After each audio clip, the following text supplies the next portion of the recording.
পিকনিকের লঞ্চে দুই তরুণীকে মারধর, প্রধান আসামি জিহাদের জামিন নামঞ্জুর। বিস্তারিত দেখুন অগ্রযাত্রার ডেস্ক রিপোর্টে। মুন্সিগঞ্জে পিকনিকের লঞ্চে দুই তরুণীকে প্রকাশ্যে মারধরের ঘটনায় নিহাল আহমেদ জিহাদ ওরফে জিহাদ হাসানের জামিন নামঞ্জুর করেছেন আদালত। বুধবার সিনিয়র জেলা ও দায়রা জজ আদালতে জামিন শুনানি শেষে বিচারক মোহাম্মদ নূর ইসলাম আসামির জামিন নামঞ্জুর করে তাকে জেল হাজতে পাঠানোর আদেশ দেন। বিষয়টি নিশ্চিত করেন আদালতের বেঞ্চ সহকারী মোহাম্মদ হোসেন।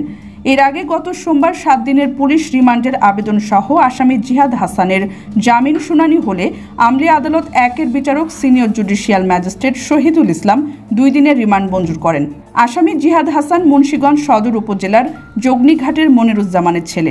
জেলা ও দায়রা জজ আদালতের public prosecutor advocate Halim Hossain জানান, যাত্রাবিরতি লঞ্চে প্রকাশ্যে নারীদের মারধর সহ লঞ্চে ভাঙচুরের ঘটনায় মামলার আসামি জিহাদ হাসানের নিম্ন আদালতে জামিন নামঞ্জুরের আদেশে ক্রিমিনাল মিসকেস মূলে বুধবার জেলা ও দায়রা জজ আদালতে জামিন শুনানি হয়েছে। আদালত শুনানি শেষে তার জামিন নামঞ্জুর করেছেন।